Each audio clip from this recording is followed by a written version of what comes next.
The Oregon offensive playbook is probably the most high-level playbook in college football 25. And in today's video, we're going to be breaking down kind of a little mini ebook for you guys. If you guys want to get my full ebook on this offense, everything that you need to know about it, it is going to be in our school community, school.com/Cody Ballard. The link to sign up for that is going to be in the description below. If you want to take your college football or Madden game to the next level, cool part about the school community is you get access to all of the content for both games. So again, if you want to sign up, the link's in the description below. For free-form settings or passing settings right now, passing type is going to be placement and accuracy. Pass lead increase is going to be on none. This is going to significantly reduce the amount of overthrows that you have. Reticle speed is kind of up to you. Right now I'm on 15 out of 20. You could go 7 out of 20. You could even go 3 out of 20. Those are kind of the three that I would probably mess around with the most. And let's go ahead and get into the depth chart.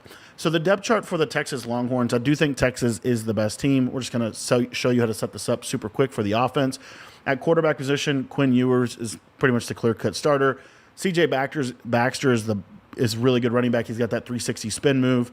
Wide receiver, we're going to have Isaiah Bond at our number 1 receiver. We're going to have Ryan Wingo at our number 2 receiver. And we're going to have Bolden as our slot receiver. The tight end position, we're going to have this guy in the black. He's probably the best tight end of the best teams. So super good here. Left tackle, we're going to have Kelvin Banks. Left guard, we're going to have Hayden Connor. Center, we're going to have Jake Majors. Right guard, we're going to have DJ Campbell. And then this right tackle, you see how he doesn't get any ability. He's not really that good as an overall player. What we're going to do, let me see if I can find this guy down here. This guy Baker, Brandon Baker, he's probably one of the best tackles in the game that nobody knows about. He has the quick drop ability. It's going to help a lot with picking up pressures. And then, as I said, our slot receiver in this offense is going to be Silas Bolden, just because he's the best all-around receiver. He gets open on cuts and stuff, and that's what you need for this offense. Now, the audibles for this scheme, we are going to be, like I said, in the Oregon playbook, and our main formation is going to be the bunch strong offset. So the audibles that we're going to want to set in our little playbook here is we're going to want to have this play dagger as kind of our. Actually, I'm sorry, we're going to put flood here. And the reason why we're going to do that is because we're going to come out in dagger pretty much every single play because it's the best quick hike play in the formation. Inside zone. Instead of inside zone, this duo is really good. This RPO duo is also a really good run. There's a lot of good runs in this playbook, but I think the most versatile one is still the RPO alert screen. So we're going to put that RPO alert screen here. And then in the play action spot, we're going to put this play, if I can find it, it's the red zone PA corner. You said it has that C route. This is play action blocking is just really good for picking up a lot of the meta blitzes, which is why we're going to be using that. And then for this scheme, we're going to be coming out in the play dagger every single time. Now, when you're running this offense, one of the big things that I want to recommend, I'm going to take the quick jumps out. On practice mode, they're absolutely roided, so we're just going to take the quick jumps out to try to give you a little better sample size of what you're going to see.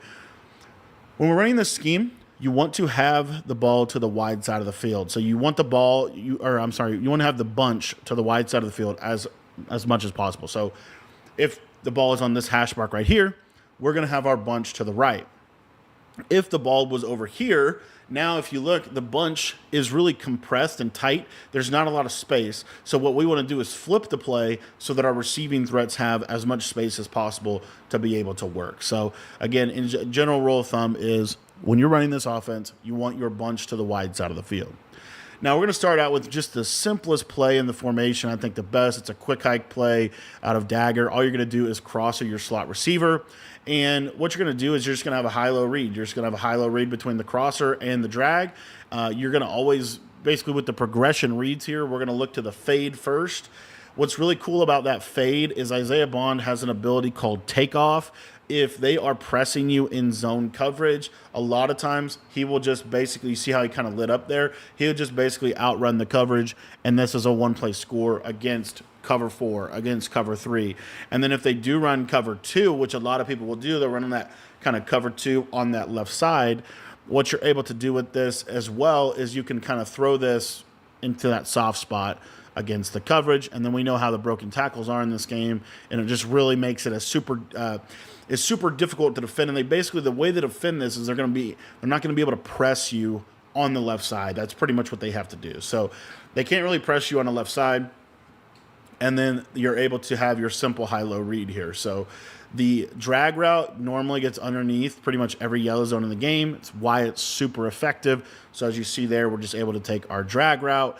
And then if they do decide, that we're going to just kind of really get aggressive and we're going to use the crosser and we're going to go to the drag, then I want you to look at this tight end late. He's kind of your check down read. So essentially you're peeking the fade, you're looking to the crosser, to the drag, and then the backside in route. Really, really good route combo. Probably one of my favorite ones in the formation for attacking man, because number one, this fade route on the left side, if he gets over the top of a press man situation, obviously you want to look at that first.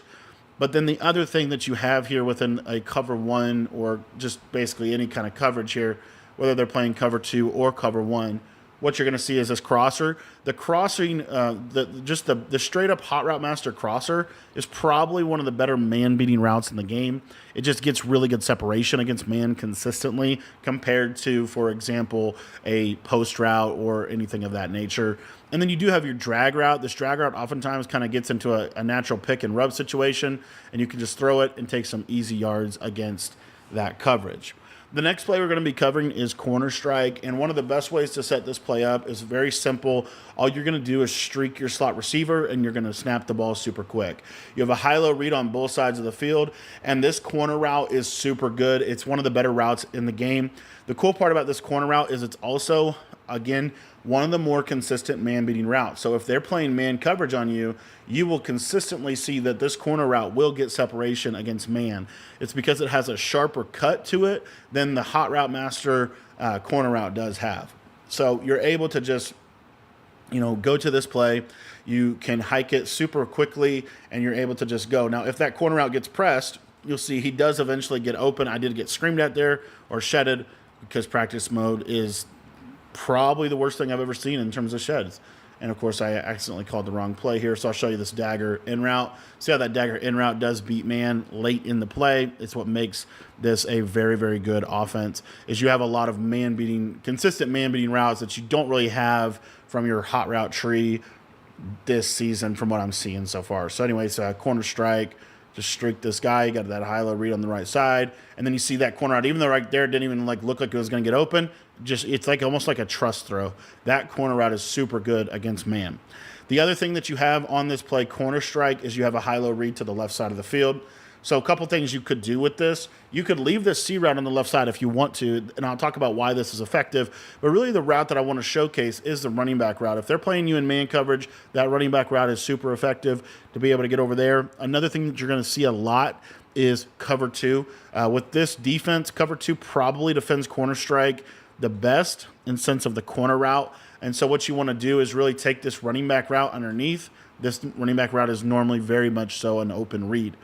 Now, the other thing that you're able to do against cover two is if they are using this mid-read zone and there's not a mid-read on the field, basically, which is very common when people run cover two, what you want to look for is this streak, because you have these corner routes. Look at this. Look at the pass rush in this game, dude. He's wide open, but I can't throw it because my 50-speed defensive end without quick jump just walked in because practice mode is practice mode. But anyways, let me show you this again. So what happens on cover two is you have this corner route on the right, and then you have a C route on the left, so that's going to pull the deep halves out. And so sometimes what you can do is basically just throw this against the cover two coverage right up the middle of the field. And so one of the best things they can do to defend you is play cover two, but then they're giving up touchdowns because of the slot streak. So this is one of the reasons why corner strike is such a good play. The play flood is super effective. There's a couple reasons to run this play. I'm going to show you the first one here. So the first reason is we're going to use a double corner combo where we're going to put our slot receiver on a corner, stem him all the way down. Our tight end corner is going to stem to about 15, 20 yards down the field. And what you're going to see is the main read on this play is we're looking for the R1 corner route. That's the route that is going to beat the most amount of coverages. So if they are running cover two, the cool part about this play flood is if they are running cover two to that left side here, let me kind of show you what will happen. So a lot of times what's going to happen is that the stemmed corner will just basically clear the cloud early, and then there's just a lot of space. It's super hard to switch stick to because he's that much more open than if they were in a cover 3 coverage, right? But if they're in a cover 3 coverage or cover 4 even for that matter, and they try to switch stick to the corner, your tight end is going to be open over the top of this play. So your tight end is really good for this play. He's going to pull all the zones to him, and then this short corner is super good. So you see here, kind of that. See how that outside quarter? It's super hard to switch stick onto that. And if they are able to switch stick onto that, the best thing that I will be able to show you is a cover 2 with an inside quarter, basically. But if they are able to switch stick onto that corner and actually truly be able to take it away, which honestly is really a very advanced thing to do, I would really look for this tight end. So you'll see here, they're going to switch stick, right? They take him away, but now look at this corner route. See how that corner route's kind of running over the top and gets into a really good spot on the field. So you have flood. The other thing that you can do with flood, and the other purpose of flood, is that flood is probably the best one-play score formula in this formation. So one of my favorite things to do is if I know they're running a lot of cover 2, I will flip flood real quick, and then we're just going to streak the slot receiver, and we're going to stem the tight end corner all the way down. And what you're going to see is this fade on the left side is going to be a consistent touchdown against cover 2 to the short side of the field. Now, like I said, generally we want to run this formation to the wide side of the field. So if they're running cover 4 on us, it's the same combo. It's just we're going to run this down to the wide side of the field. So all we're going to do is stem the tight end down all the way now, and we're going to streak this slot receiver, and you're going to see that now the circle receiver is going to get open and get some deep separation over the top of the formation with a big one-play score. It's even better against cover 3. So you basically have within flood the ability to bomb pretty much every coverage in the game, which is really, really helpful in a game where switch stick is certainly going to make the intermediate passing game worse.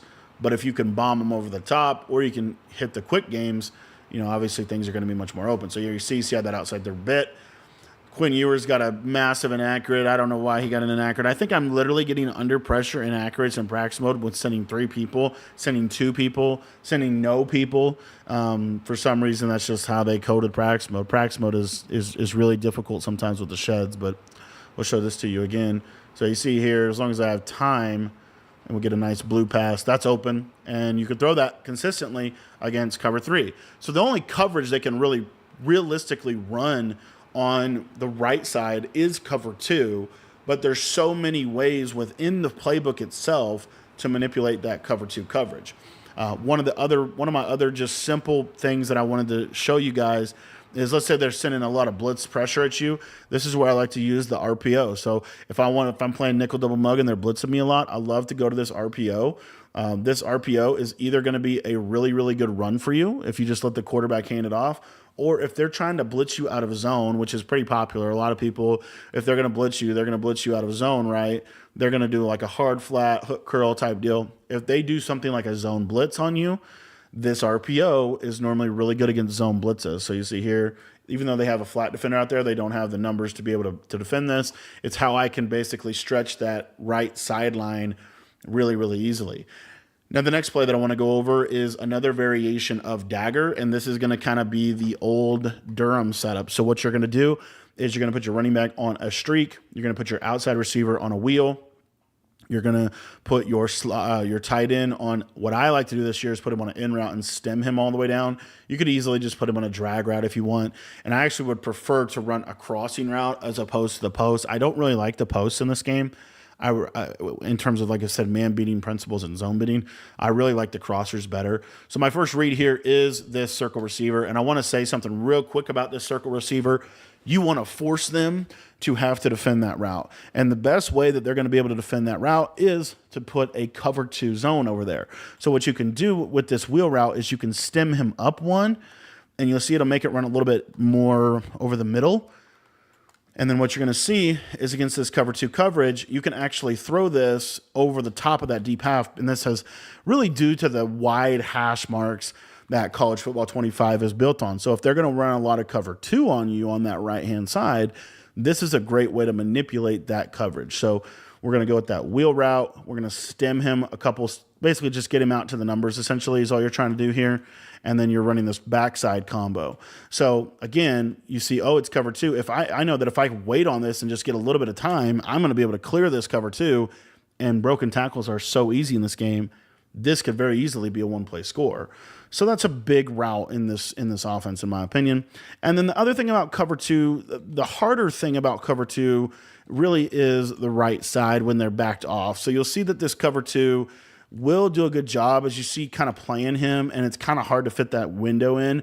But what happens in this year's game is when people run cover 2 on you, they are, if they're leaving like a cloud flat or even a soft squat, and let's say they're running against this, they're begging you to throw this tight end. Watch that cloud. There's so much space now underneath for us to just be able to throw the tight end over and over and over again.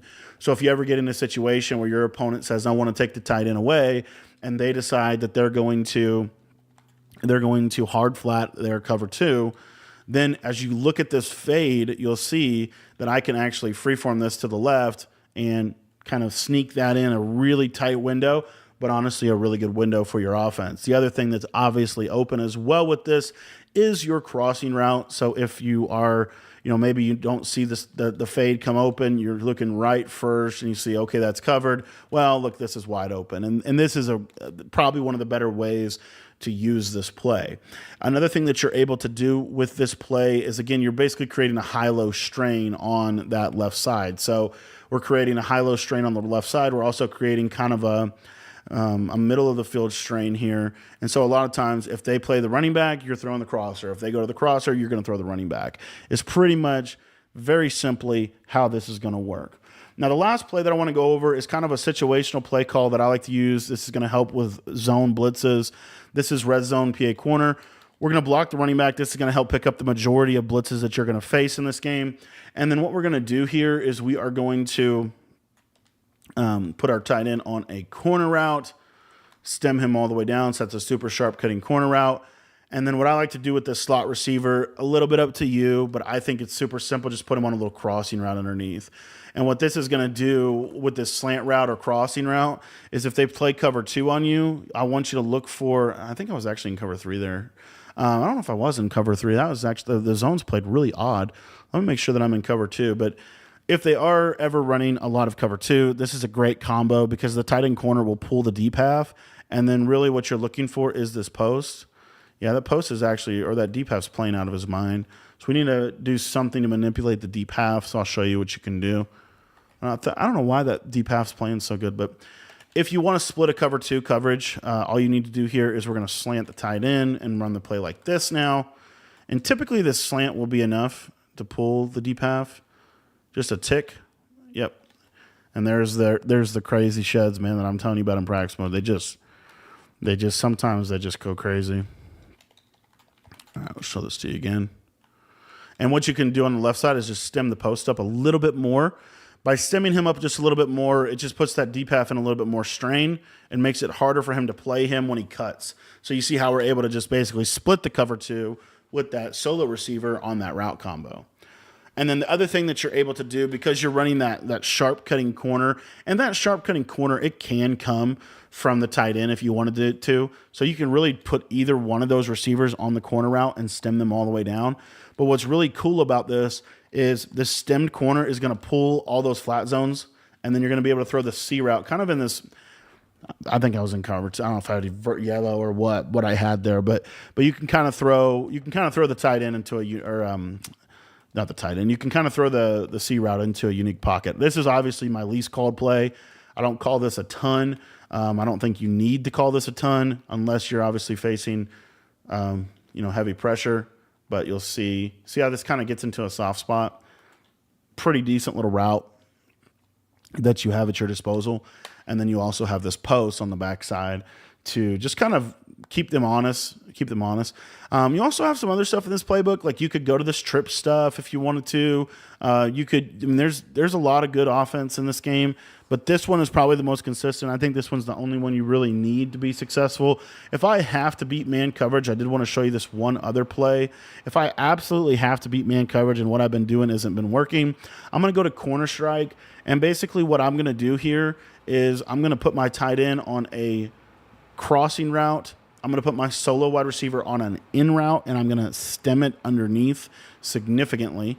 I'm going to block my running back here, and then on this outside guy, I'm going to put him on a post, but I'm going to put a fairly deep post like this. And essentially, this is kind of my all-out, like, I have to be able to beat man coverage. This would be what I go to. The main route you're looking for is that route to the circle receiver. It's the best route on the play. It's the reason you would call the play. But obviously, the reason we're also putting these hot routes around it. And again, I would put this post like really deep. I mean, really almost too deep to a degree. But basically something like this. And then you'll see that this short cross to the tight end cooks man coverage, or deep cross to the tight end cooks man coverage. That's what I would do. As far as red zone with this scheme, there's a couple things you can do that I did want to highlight. So if I do get down here in the red zone, and let's say that I want to try to pass, the easiest thing to do as far as passing in the red zone, in my opinion, is to use corner strike. And what you're going to do is you're going to smart route the corner, and then you're going to wheel the running back, and then you're going to, basically crosser the tight end, put a little, I'd probably like block the tight end actually now that I think about it. We're going to put this solo receiver on a curl, and we're going to stem him all the way down. That is super important. And then we're just going to short cross this guy. This is my favorite red zone play in this. Basically, my first read is I'm going to look to the right, see if I can hit this corner route. A lot of times you can. As you see right there, I can throw that against a lot of coverages. So I'm just going to look over there, see if that's available. If it's not available, let's say they're running some type of cover 2, or you just feel like, all right, I just didn't feel like that was open, then what I like to do with the rest, this is where I like to kind of turn my attention now to this short cross. This short cross a lot is pretty good. The tight end route, if you wanted to, you could put the tight end on a lot of different things. But honestly, I just feel like he kind of gets in the way of stuff. The best route to put him on would be a trail route if you wanted to put him on something, but because he'll hold the user in the middle of the field. But basically, if you look here, look at the pressure that I'm getting. These guys don't have quick jump. They don't have anything, and they're just out here. They're just out here shedding my life away on a send 3 in practice mode. Classic college football 25. All right, so corner strike. We're going to smart route the corner. We're going to curl the solo, stem him all the way down, short cross, and then running back wheel. And then what you can do with the tight end, like I said, is if you want to put him on a trail route, you can. That's mainly just to hold the user in the middle of the field. But essentially what will happen is this short cross will get open in that back corner just like that. Now, that's the hardest way to score in the red zone, but it is probably the best passing play that you have. Also, I really want to showcase, and I'm just going to go against random plays here. I just want to showcase this RPO alert duo, the RPO version of this. This run is really good. Like, of course, I say that, and somehow I don't know what just happened to me. I've never seen that before. If they do this, we're going to the screen. Like if they give us this look right here, we'll just go to this play. A lot of times you're going to get in, run the ball. The run is really good in this game is what I'm trying to say. And then again, like I said, I think this duo is really good. We're not getting great blocking, but it's open. And then I'll show you the actual regular duo play. And I'll also show you how you can throw this RPO. So this RPO is open a lot of times. Like you can just throw this and catch it. And I've thrown so many touchdowns just doing that simple thing right there. But two other runs that I wanted to cover real quick in this formation, and then we'll talk a little bit about what's the Wildcat. So you see here, I mean, this run is really good. If you actually run the regular duo, you get a faster handoff animation, and you can cut different directions. So the cool part is you can hand it off here, but now we're just going to cut it over here and turn it into almost like a base run as opposed to a duo run. So this duo run's extremely versatile. It's pretty good blocking, and with the spins and jukes, normally you're going to be able to get in with just this run. So just kind of keep that in mind. A couple different runs that you have within the playbook are all pretty good. The pin and pull toss is a pretty good run as well. So for the pin and pull toss, you're just going to try to get this block right here, and you see, I mean, this is a very good run. If it just kind of depends on what front they're giving you. That's how running is, but would love for you to, try this out in the red zone, or just in situations where you think you got a good look to run. A lot of defenses struggle to stop this. And because I can spin inside so easy, I can really kind of use this almost like a stretch to the right. So you see here, spin inside. That's what I'm kind of trying to show you. So that's pretty much the passing plays that I would use and kind of how I would use bunch strong. And now I want to show you how I would use the wildcat. Again, the other thing that you do have in this playbook, because you can set audibles, this trips offset weak formation, you can run things like RPO read screen, RPO bubble. These are all good plays. These were good plays last year. These are good plays this year. So I'd probably set like RPO read bubble. I'd probably set RPO read screen, right? And the way that this could work is, let's say you come out, okay, we're getting a red zone situation. I'm going to go to the RPO screen, or I'm going to go to the RPO bubble. And this is a pretty good play, pretty good way to run the ball. So, you know, we just look out here. Okay, that's not really open. We're just going to hand it off. See what I'm saying? So these are little things within the playbook that are going to make offense a lot easier for you. And then obviously the ultimate like little thing in the playbook that makes offense a lot easier for you is the fact that if you go down to the wildcat formation here, this unbalanced, the two plays that I like to utilize are the jet sweep and the power. With Texas, you have kind of the standard setup that you need. And I would just personally really push you to try the power play. I think the power play is the most versatile. If you're patient with this, you can normally just cut it outside, and it's going to be super hard for them to guard. So you have that within this playbook as well. You know, you can mix it. If they're consistently taking away your power play, maybe you run a jet sweep, maybe you run a counter if they're really loading the box up over there. But honestly, look at this. With the power, I can also run straight. I don't have to just run to the right, but I could, like, let's say I see, oh, it's a really wide defensive front. Well, now I can just run straight down the middle and put myself in a position to get 7. The other thing that I would say in terms of red zone offense for this playbook that I do think is really worth mentioning here is if you don't want to do any of that stuff that I just talked about, you don't really want to be in shotgun, you don't want to be as risky in the wildcat, you know, you just, you know, whatever. What I would tell you that you can do within this offense is I form tight, and you have the play, where's it at? Power O from tight. This play is really good this year. As you see, it's hard to stop power O's in this game. It really is. It's super hard to stop it. You basically have to shoot the power O, and not a lot of people know how to shoot power O's. So what I would do is I'd motion this guy. Little hidden tip for you. You can motion him back and forward. See, I can kind of freeze him. So I can kind of like glitch the defense here by this motion here. And then we get an extra blocker. And this is how you score in the red zone, guys. So these are all good plays. They have the I-form tight. They have the wildcat. They have the bunch strong. Like, this is the most high-level playbook in the game. And I wanted to drop this, guys, for you to give you kind of a little preview of what we do in our schemes. If you want to get my entire Oregon offensive ebook completely up to date with good, even better bombs and really good pass protection tutorials on how to block all the blitzes, everything you need, you get access to everything by being a school member, school.com/Cody Ballard. The link to sign up for that is going to be in the description below. Hope to see you over at the school site.